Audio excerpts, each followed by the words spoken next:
Hai guys, selamat datang di channel Animanga Studio. Dan di video kali ini, gua akan membahas rangkuman wave novel Mushoku Tensei Jobless Reincarnation volume 6 part yang keempat. Di video sebelumnya, kita diperlihatkan dengan adegan pertarungan antara Rudeus dan Orsted, sang Dewa Naga. Yang pada akhirnya, Rudeus selamat dari maut akibat seorang gadis bertopeng bernama Nana Hoshi. Selanjutnya, gua akan menceritakan Rudeus dan Eris telah sampai di kamp pengungsian di wilayah Fedoa. Ada fakta-fakta mengejutkan yang mereka terima di sana. Namun, sebelum kita mulai, gua mau ngingetin untuk subscribe dan nyalain loncengnya supaya kalian tidak ketinggalan video terbaru. Oke, tanpa banyak bacot, langsung saja kita menuju lanjutan ceritanya. Setelah bertemu dengan Hitogami di dalam mimpi, Rudeus bangun dan di depan matanya ia melihat Eris. Ternyata ia sudah berbaring dengan bersandar pada paha Eris. Eris tengah melihat wajah Rudeus dengan ekspresi cemas. Seakan-akan dia sedang melihat hal terburuk di dunia ini. Ketika Rudeus hendak mengatakan sesuatu, Rudeus pun muntah darah. Ia bilang bahwa mengapa ia masih hidup. Rudeus melihat lubang besar yang menganga di tengah jubahnya, dan ada bekas luka. Luka di dadanya telah benar-benar sembuh. Eris menjelaskan, walau masih terlihat kebingungan. Wanita yang dia panggil Nana Hoshi itu mengatakan sesuatu. Lantas, pria bernama Orsted segera menyembuhkan Rudeus dengan menggunakan sihirnya. Nana Hoshi. Rasanya Rudeus pernah mendengar nama itu. Tapi sayangnya, ia tidak ingat di mana. Setelah Nana Hoshi berbisik kepada Orsted, Orsted kemudian merubah keputusannya 180 derajat. Kemudian menyembuhkan Rudeus yang barusan coba dia bunuh. Eris yang melihat Rudeus sudah terbangun, lalu ia memukul ringan Rudeus. Kemudian ia menarik Rudeus, lantas ia memeluknya.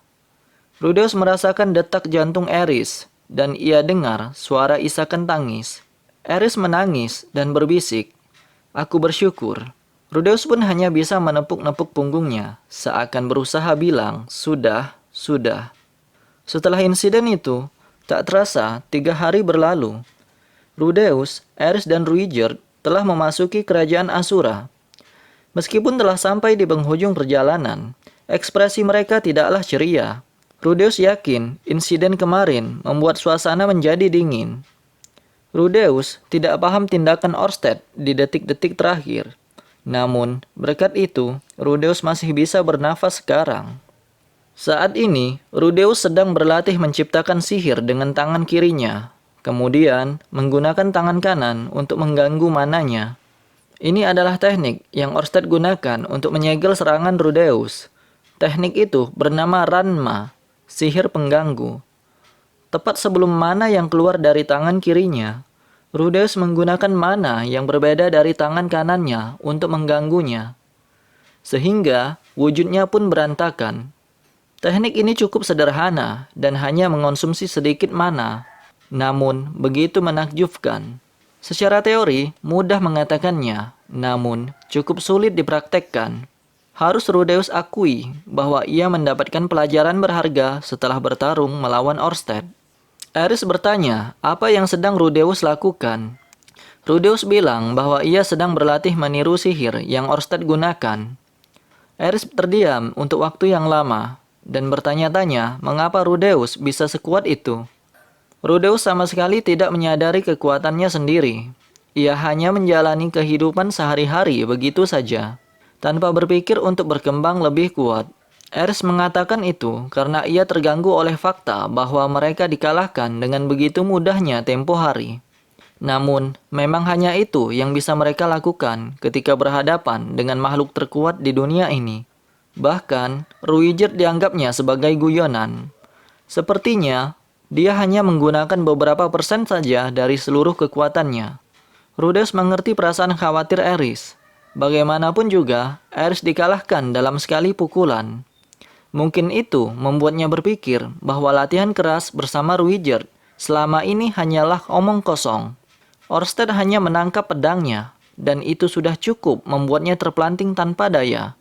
Ares melihat langsung ke arah Rudeus. Ia memikirkan bahwa Rudeus hampir saja mati. Rudeus bilang bahwa jika berhadapan dengan lawan seperti itu lagi, ia tidak boleh mati. Ia berjanji jika Rudeus terjebak dalam situasi yang sulit seperti itu, ia tidak akan meninggalkan Ares. Ares menunjukkan wajah rumit, kemudian Ares menyandarkan kepalanya di bahu Rudeus. Setelah malam semakin larut dan Ares tertidur, Rudeus memulai suatu percakapan dengan Ruijerd. Sejak hari itu, Ruijerd yang sudah terkesan pendiam, justru semakin diam. Tampaknya, dia masih terganggu karena kekalahan telak yang dideritanya. Bagaimanapun juga, rasa tanggung jawab pria ini begitu tinggi. Dia pernah berjanji untuk mengantar Rudeus dan Ares selamat sampai tujuan. Mungkin dia berpikir bahwa dia telah melanggar janji itu. Tapi, mau bagaimana lagi, lawan yang dihadapinya adalah Orsted, sang Dewa Naga. Posisi kedua dari 7 kekuatan dunia. Tak ada yang bisa dilakukan ketika melawan makhluk terkuat di dunia ini. Ruijerd paham dan ia menasehati. Lain kali, jika bertemu mereka di tengah jalan, sebaiknya Rudeus mengabaikannya saja. Ruijerd bertanya tentang siapa Hitogami. Karena awal permasalahan ini adalah ketika Orsted mendengar nama Hitogami. Rudeus bimbang untuk mengatakannya kepada Ruijerd. Namun, karena semuanya sudah terbongkar, maka Rudeus pikir tak ada cara selain mengatakan yang sebenarnya pada Ruijerd. Rudeus pun mengatakannya begitu saja. Semua fakta tentang Hitogami, dari kemunculan beberapa kali di dalam mimpinya, hingga membuat keputusan-keputusan aneh yang ia buat setelah mendengar saran-saran darinya. Tiba-tiba, Rudeus menyinggung soal kutukan pada tombak Ruijerd yang Hitogami beritahu pada mimpi terakhirnya. Rudeus menjelaskan bahwa cercaan yang selama ini ditujukan pada ras Supard disebabkan oleh kutukan. Lebih tepatnya, Laplace mengirim kutukan pada tombak mereka, kemudian menyebar pada seluruh ras Supard. Semacam itulah penyebabnya. Ruijerd paham. Ia sendiri belum pernah mendengar tentang kutukan itu. Namun, jika Laplace, sang dewa iblis yang melakukannya, semuanya mungkin saja.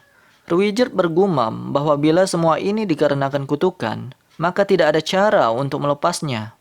Rudeus yang mendengar itu tertawa hampa, seakan-akan ia baru saja mengatakan hal yang tidak ada faedahnya. Rudeus melihat setetes air mata lembut di ujung kelopak mata Ruijerd. Rudeus kemudian ingat bahwa Hitogami bilang bahwa kutukan itu berbeda dari kutukan pada umumnya, dan efeknya terus berkurang seiring berjalannya waktu. Kutukan itu tersisa pada tubuh Ruijerd, dan efeknya semakin menghilang setelah Ruijerd mencukur rambutnya tempo hari. Ruijerd tiba-tiba terkejut mendengar itu. Walaupun Rudeus mengingatkan bahwa jangan mencerna mentah-mentah perkataan Hitogami, tetapi Ruijerd sudah cukup puas mendengarkan itu semua. Setelah perbincangan tersebut, Rudeus memutuskan untuk tidur dan meninggalkan Ruijerd berada di depan api unggun sendirian. Kemudian, sebulan setelahnya, mereka lurus menuju ke utara tanpa melewati ibu kota kerajaan Asura. Mereka ingin cepat-cepat tiba di kampung halamannya. Akhirnya, mereka tiba di wilayah Fedoa. Namun, yang menyambut mereka hanyalah kehampaan. Tak ada ladang gandum, taman bunga, kincir air, dan hewan-hewan ternak. Semuanya lenyap. Mereka hanya melihat padang rumput datar. Kemudian, mereka sampai pada satu tempat yang layak disebut satu-satunya kota yang tersisa dalam wilayah Fedoa. Mereka tiba di kamp pengungsi, tempat tujuan akhir. Hanya beberapa langkah menuju pintu masuk, Ruijerd menghentikan keretanya. Ruijerd turun dari kursi pengemudi dan berjalan ke belakang kereta dan mengatakan sesuatu. Kita akan berpisah di sini. Tiba-tiba Rudeus terkejut dengan mengeluarkan nada yang tinggi. Mata Ares juga terbelalak. Mereka buru-buru turun dari kereta sampai hampir jatuh. Kemudian, mereka menghadap Ruijerd. Mereka pikir ini terlalu cepat. Setidaknya tinggallah sehari atau lebih untuk bersantai. Ruijerd memandang mereka dan bilang, "Ini bukanlah tempat untuk prajurit sepertiku. Kalian tidak memerlukan perlindungan lagi." Dalam menanggapi itu, Aerys hanya bisa terdiam. Mungkin Rudeus sedikit lupa dan pikir bahwa mereka akan bersama selamanya. Jika bukan karena Ruijerd, Rudeus yakin mereka tak akan sampai ke sini dalam waktu 3 bulan. Ruijerd menyangkalnya dan bilang, "Justru kalianlah yang mewujudkan itu semua." Ruijerd mengatakan terima kasih atas bantuannya selama ini. Dan mereka juga membalas terima kasih untuk semua pertolongan Ruijerd. Ruijerd menjabat tangan Rudeus. Sudut-sudut mata Rudeus pun mulai terasa berair. Ruijerd kemudian mengalihkan tangannya pada kepala Aerys. Kemudian menepuknya dengan lembut seperti anak kecil. Ruijerd bilang bahwa Aerys mempunyai bakat dan suatu saat ia akan melampauinya. Aerys mengerutkan kedua bibirnya sembari memasang wajah cemberut. Kali ini dia terlihat hampir menangis. Namun dia sebisa mungkin menahannya. Rudeus bertanya, "Setelah ini, apa yang akan Ruijerd lakukan?" Ruijerd mengatakan bahwa untuk sementara ini, ia akan mencari sisa-sisa ras Supart yang masih hidup di benua tengah. Dan bila punya waktu luang, Ruijerd akan mencari ibu Rudeus. Ruijerd kemudian hendak mengembalikan liontin yang tergantung di lehernya. Itu adalah liontin yang Rudeus terima dari Roxy. Liontin khas ras Migurd. Rudeus bilang bahwa tidak perlu Ruijerd-san, simpan saja benda itu. Ruijerd menjawab, "Sungguh, bukankah ini adalah barang yang berharga?" Rudeus bilang, "Justru karena itu benda berharga, maka aku percayakan padamu." Setelah mengatakan itu, Ruijerd mengangguk tanpa kata. Setelah mengucapkan salam perpisahan, Ruijerd meninggalkan Rudeus dan Aerys di sana. Sembari menyaksikan punggung Ruijerd yang semakin menghilang dari kejauhan, Rudeus meringkas semua ini dalam satu kalimat, yaitu, "Perasaan ketika kau tidak ikhlas melepaskan seorang sahabat." Rudeus yakin mereka akan bertemu lagi selama mereka masih hidup. Aerys dan Rudeus terus menyaksikan kepergian Ruijerd sampai sosoknya tak lagi kelihatan. Beberapa saat kemudian, setelah memasuki gerbang, Rudeus dan Aerys sudah berada di markas kamp pengungsi. Aerys memanggil Rudeus dan menunjukkan jarinya ke arah poster-poster berisikan nama orang-orang yang hilang. Nama ratusan atau bahkan ribuan orang terjejalkan di sana dengan huruf kecil. Di bagian paling atas tertulis, "Lord Daerah Fedoa." Di kolom Lord tertulis nama James Boreas Greyrat dan mencari informasi tentang orang hilang maupun telah mati. Jumlah orang yang mati begitu menakutkan. Terlebih lagi, nama Lord di daerah ini bukan lagi Sauros. Kemudian setelah menginformasikan nama Aerys di meja resepsionis, wanita tua yang berjaga di meja resepsionis lekas pergi ke belakang. Dan kemudian dengan semangat yang luar biasa, ia kembali bersama sepasang orang. Satunya pria beruban dan berjenggot, dan dia tampak seperti pelayan. Itu adalah Alphonse. Yang satunya adalah seorang wanita dengan kulit berwarna coklat dan mengenakan pakaian seperti swordsman, Ghislaine. Aerys berlari ke arahnya dengan wajah penuh senyuman. Dia sangat senang. Ghislaine juga memasang senyum ceria setelah melihat wajah Aerys. Tapi secepat itu pula, dia merubah wajahnya jadi cemberut. Alphonse juga menatapnya dengan iba. Ada yang aneh. Rudeus cemas melihat itu. Dengan wajah tegang, Ghislaine meminta Aerys untuk masuk ke dalam.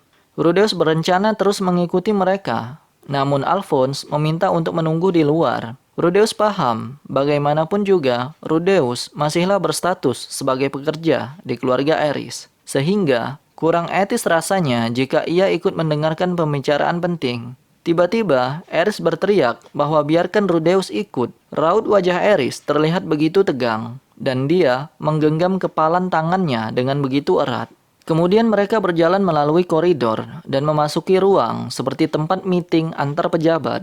Aerys duduk di sofa dan meraih tangan Rudeus. Lantas disuruhnya Rudeus duduk di sampingnya. Ghislaine berdiri di sudut ruangan dan Alphonse berdiri di depan Aerys dengan sikap layaknya pelayan pada umumnya. Alphonse bilang, "Selamat datang kembali Aerys Ojo-sama. Kami sudah mendengar kabar tentang kepulangan Ojo sama, dan kami pun selalu menanti kedatanganmu."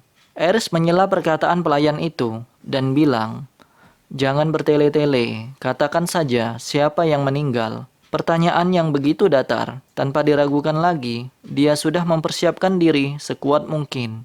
Namun, Rudeus yakin bahwa hatinya dipenuhi kecemasan. Bagaimanapun juga, dia akan mendengar kabar buruk mengenai keluarganya. Dia pun meremas tangannya dengan erat. Alphonse mengatakan dengan begitu berat, seolah-olah dia berusaha keras memeras kata-kata itu keluar dari tenggorokannya. Ia bilang, "Sauros sama, Philip sama, Hilda sama, ketiga-tiganya meninggal." Begitu mendengar kata-kata itu, Eris semakin keras mencengkeram tangan Rudeus, sampai-sampai rasanya tangannya hancur berkeping-keping. Eris bilang, "Kalian tidak salah kan?" Menanggapi suara gemetar Eris, Alphonse hanya bisa mengangguk. Alphonse menjelaskan bahwa Philip sama dan Hilda sama diteleport bersamaan dan meninggal di zona perselisihan.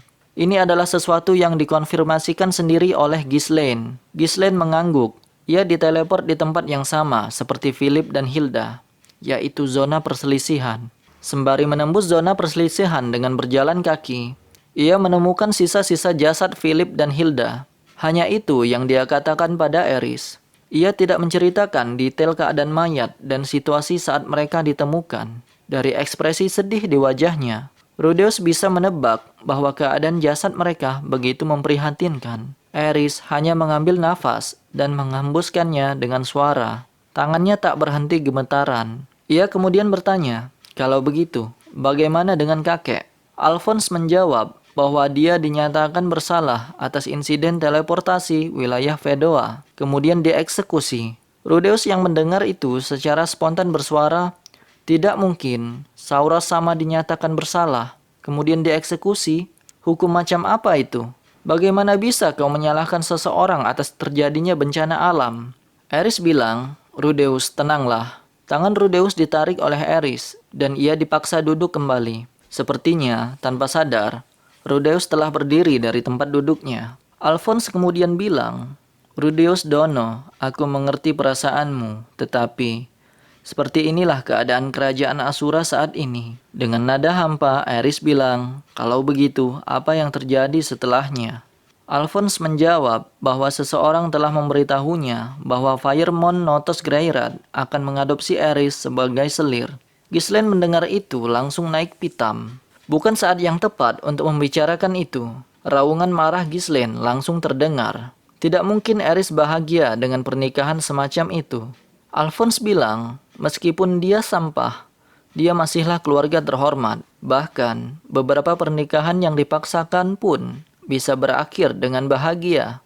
Yang Alphonse pikirkan adalah keluarga Boreas dan daerah Fedoa. Ghislaine dan Alphonse kemudian berdebat. Rudeus hanya melongo melihat mereka berdua. Saat itu pun, Eris berdiri dari tempat duduknya.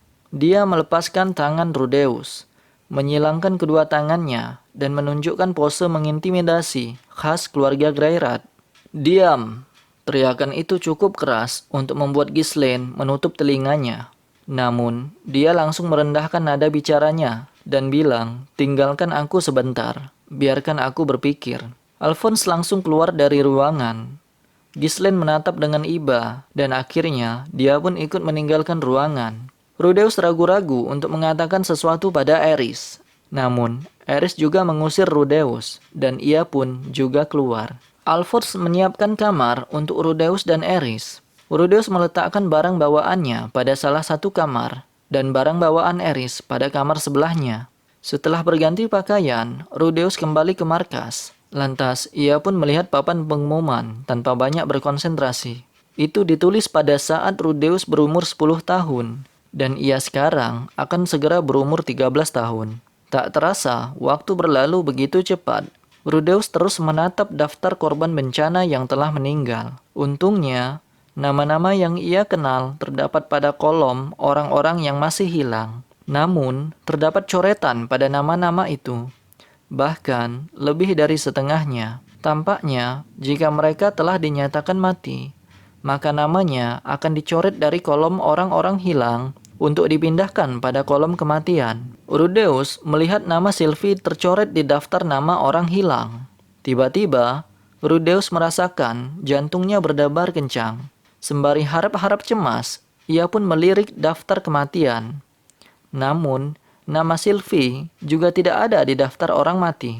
Lantas, Rudeus pun bertanya pada petugas terdekat. Petugas berkata, itu berarti dia masih dinyatakan hidup. Rudeus meminta petugas untuk memeriksa nama itu. Namun setelah beberapa menit memeriksanya, petugas tak bisa menemukan cara untuk menghubungi Sylvie. Entah karena belum tercatat atau karena belum terupdate. Alasannya adalah salah satu di antara keduanya. Ada kemungkinan besar bahwa Sylvie masih hidup. Untuk saat ini, fakta itu saja sudah membuatnya senang. Tampaknya Aris belum keluar dari ruangan meeting tersebut. Setelah membaca papan pengumuman, Rudeus dipanggil Alphonse untuk ke kamarnya. Terlihat ia sedang duduk di kursi kamarnya, sementara di sebelah kanan ada Ghislaine duduk di sana. Ia meminta laporan kejadian selama 3 tahun ini ketika bersama Aris. Rudeus kemudian menjelaskan semuanya dimulai dari mereka diteleport di benua iblis, hingga mereka berpisah dengan Ruijerd. Alphonse paham setelah mendengarkan itu semua. Dan ia bilang bahwa orang-orang yang bekerja pada Sauros sama hanyalah tinggal mereka bertiga, Rudeus, Ghislaine, dan Alphonse. Alphonse sebenarnya ragu untuk menyertakan Rudeus dalam pembicaraan ini. Namun dengan prestasi melindungi Aris selama 3 tahun ini, Alphonse mengakuinya sebagai pengikut keluarga Boreas Greyrad. Alphonse meminta izin untuk memulai pertemuan ini. Ia membicarakan tentang nasib Aris ke depannya. Rudeus bilang fakta bahwa Sauros dan Philip telah meninggal. Tapi itu bukan berarti keluarga Boreas berakhir. James, Lord yang sekarang, adalah pamannya Aris. Bukankah masih ada tempat tinggal bagi Aris untuk melanjutkan hidup? Alphonse menjawab bahwa kemungkinan besar James akan menolak bertanggung jawab atas Aris. Karena dia pernah bersih tegang dengan Philip saat mereka berebut kekuasaan. Dan bila Aris tinggal bersama beberapa sepupu lain, maka Alphonse membayangkan Aris akan menyebabkan berbagai masalah dengan mereka. Bahkan mungkin akan ada pertengkaran setiap harinya. Topik berikutnya, Pyrmont Notos Greyrad menyampaikan bahwa jika Aris bisa pulang dalam keadaan hidup, dia ingin menjadikannya selir. Pyrmont adalah adiknya Paul. Dengan kata lain, ia adalah paman Rudeus. Namun, Ghislaine menentang pernikahan tersebut. Ia bilang bahwa ada rumor buruk tentangnya, yaitu rumor tentang bagaimana dia telah menjilat Menteri Tinggi Darius Silverganius agar mendapatkan sokongan kekuasaan darinya. Ada cerita bahwa Pyrmont mendukung putri kedua untuk menjadi penguasa berikutnya di kerajaan Asura, dan Lord Darius menyokong pangeran pertama. Namun di balik layar, mereka berhasil menyingkirkan putri kedua dari kerajaan Asura dan mengasingkan diri ke luar negeri. Pyrmont pun berbelok arah mendukung fraksi yang menang. Ghislaine bilang bahwa Lord Darius ini sudah jatuh hati pada Aris sejak pandangan pertama. Namun, Sauros menolak Lord Darius untuk mengambilnya. Sehingga terjadi suatu insiden penculikan, yaitu insiden di mana ketika Rudeus dan Aris diculik dan Ghislaine menyelamatkannya waktu itu. Kebenaran ini akhirnya terungkap beberapa tahun kemudian. Nah, Ghislaine khawatir apabila Aris menikah dengan Pyrmont, maka ia akan menyerahkan Aris pada Lord Darius ini. Meskipun Alphonse tahu fakta ini dan tidak menyukainya, tapi demi membangun kembali wilayah Fedoa, tidak ada cara lain selain menikahkannya dengan Pyrmont. Alphonse meminta pendapat Rudeus. Namun, Rudeus melemparkan pertanyaan kepada Ghislaine. Ghislaine berpendapat bahwa pilihan terbaik adalah Aris tetap bersama Rudeus. Tentang bagaimana dengan wilayah Fedoa, barangkali ini hanyalah angan-angan Alphonse. Bagi Ghislaine, tujuannya hanyalah kebahagiaan Aris. Rudeus menyela dan bilang, kita masih belum bisa menyimpulkan sesuatu apapun itu. Satu-satunya yang berhak memutuskan adalah Aris. Alphonse menatap Rudeus dengan wajah tercengang. Ghislaine juga seraya tenggelam dalam keheningan. Dengan demikian, pertemuan hari itu pun berakhir. Adegan berikutnya, kita akan sedikit berbicara materi dewasa. Bagi siapapun yang tidak menyukai perkembangan cerita ini, harap berhati-hati dan menghindarinya. Ketika pertemuan berakhir, matahari sudah terbenam. Rudeus kembali ke kamarnya. Sebenarnya, ia ingin menata barang-barang bawaannya, tapi ternyata ia cukup malas melakukannya. Sehingga, ia pun hanya merebahkan tubuhnya di kasur. Rudeus merasa benar-benar lelah sampai ke jiwanya. Ia syok mendengar bahwa Sauros, Philip, dan Hilda mati. Sambil memejamkan mata, Rudeus mengingat masa-masa indah ketika bersama mereka. Dan semuanya hilang begitu saja. Ini sungguh-sungguh menyakitkan. Setelah menghela nafas, terdengar seseorang mengetok pintu. Rudeus mempersilakan masuk dan ia melihat Eris masuk dan bilang, "Selamat malam Rudeus." Rudeus bilang, "Eris, perasaanmu sudah baik kan sekarang?" Eris menjawab bahwa ia baik-baik saja. Sembari mengatakan itu, Eris berdiri di depan Rudeus. Eris bilang bahwa ia sudah mendengar cerita dari Alphonse. Namun, ia jawab bahwa itu tidak penting lagi buatnya. Eris menatap lurus ke arah Rudeus. Tiba-tiba, Rudeus akhirnya menyadari bahwa penampilannya berbeda dari biasanya. Eris mengenakan baju hitam terusan yang dia beli di Milition. Suatu baju yang sungguh cocok dengan rambut merahnya. Hampir seperti gaun. Mungkin karena bahannya tipis sehingga dadanya terlihat menonjol. Atau mungkin karena dia tidak pakai bra. Setelah Rudeus amati, ia sadari bahwa rambutnya sedikit basah. Sepertinya ia barusan saja mengguyurnya di kamar mandi. Dan Rudeus mencium aroma manis. Mungkinkah itu parfum? Kemudian Eris bilang, "Rudeus, aku sendirian sekarang dan aku baru saja berumur 15 tahun."